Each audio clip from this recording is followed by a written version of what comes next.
Kamusta mga kaibigang Oso? So, itong unboxing ng Osmo Pocket na nabili ko sa online store sa UAE.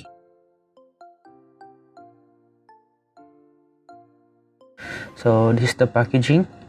And this item is made in China, but the DJI company is based in Germany. So, this is the box. So, here's logo, yung picture, and then the specs with warranties. So be careful to open always. Ba't buksan? So yung laman niya may foam. So basically ito yung pinakamahal. Joke.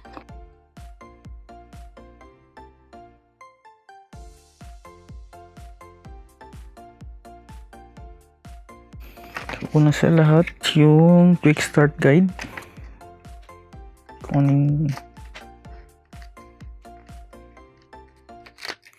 Okay. Next is yung hindi ko alam. Tapon. The next one is safety guidelines in different language.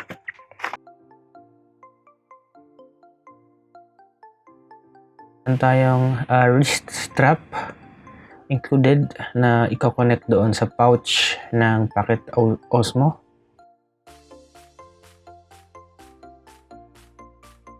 And then meron din tayong USB-C cable for charging and to connect to our computers. Also, we have an iOS lightning pin for connection to your iPhones or iPad. So if you're using micro USB, meron ding nabibiling micro USB to USB-C na available sa market. But I will use the USB-C because I'm using a Nokia phone. So di naman kailangan pabongga yung phone pag gumamit ka ng DJI Osmo. So even older units na mobiles, you can still use it. So this is the unit. It includes the pouch with a nipple pin. So maybe in long run, madali itong masira. But anyways, it's a very sturdy packet. Hindi basta-basta masisira or pag nalagay mo siya sa loob ng bag mo. Yan nga lang, open siya. So, dust and water may go inside. Yan lang. And this hard plastic. And this one is hard rubber. You cannot stretch this one. And then just plug to the pin and it will go into lock. And this is DJI product with the port holes below for USB charging. So meron tayong, again, wrist strap niya, yung USB cable, and then the unit. So pag na-receive mo yung unit, of course merong lens protector siya. Mayroon siyang paddings. So meron siyang paddings na pangharang para hindi masira yung gimbal mo. But I will keep this one para bago ko ipasok sa storage is meron siyang pang support.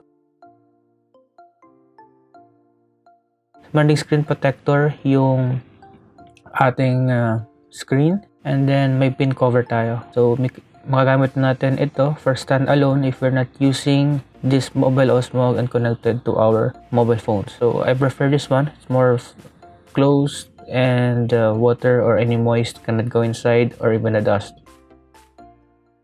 So here, plastic na mayroon siyang sticker yata to eh. Para siyang sandpaper yung texture. And then engraved na DJI. And then ito medyo may onting rubber feel pero solid pa rin yung plastic yung back niya. Tactile naman yung buttons. So oops, nag-start siya, sorry. Nag-start siya bigla. So let's open this one. Tanggalin natin yung plastic. Uy, open ka. Uy. Ay napapalpak. Yan. So in-check ba? Hindi tayo check bed. Tanggalin natin yung plastic sa camera. Yan. So, nakatingin si gimbal sa'yo. Okay. So, touchscreen. So, kakabit ko tong USB-C. Medyo matigas siya, Brad. Pumapalag.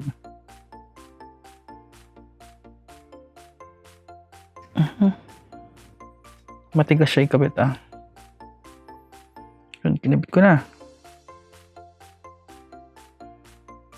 Configure ko lang uli yung language niya. At the same time, yung update ko yung firmware niya. Kasi kakabili ko lang nito. So, I don't know if what is the latest version. Bumili ako nito. Pero tingin ko, mas maganda itong plastic nito kaysa dito. Pero ito medyo siya compact. Kaso nga lang expose yung gilid nito. So, di ko kasi alam eh. Bumili ako ng nun kasi kailangan ko ng waterproof cover. Kasi pag nasa labas ka outdoors, at least meron tayong waterproof pag umulan man. Manalagay natin tong ating camera. Yan. Okay, so kahit pala nakakabit ito, pwede mo pa rin siya maka-close. And then, mayroon charger dito. Kitang-kita, oh. Ayun siya, oh. Ayun, oh. That's it, pansit. Excuse me, may dumaan.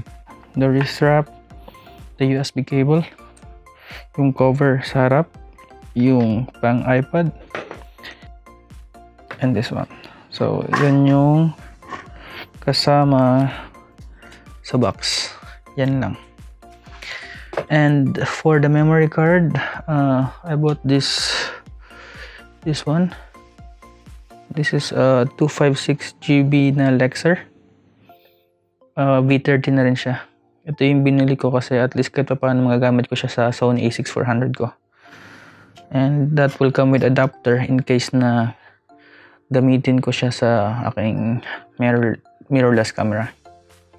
And I have also 128 GB just a backup. Pero tingin ko naman yung 256 ko. Siguro maka 10 charge na ako niyan, hindi pa rin mapupuno yung 256 GB. And of course, yung adapter for Samsung. And aside from that pala, bumili din ako nitong air muff. Kasi alam ko maganda ang audio nitong si Pocket Osmo. Sa mga reviews kasi, ang lakas ng windscreen noise niya. So, napilitan akong orderin ito. Yan. So, ang tawag sa kanya is Windslayer. So, nabili ko to around 21 dirhams. So, mga around 350 dirhams, 350 pesos. So, pag nilagay natin siya dito, so, ito pala yung microphone. Yan ang microphone ng Osmo na nakaharap sa tao. At meron pa siya sa baba, yung wind noise reduction niya. So, kaya siya naka-close dito. So, meron ding USB-C sa baba. So, here kitang-kita din siya. So, pwede rin siyang i-charge habang ginagamit. At makikita mo rin yung recording tsaka yung menu button niya. So, I recommend din sana kung mayroon kayong extra cash, bili lang kayo ng kahit plastic protector lang, kahit hindi na yung glass, just to protect this the lens and the monitor.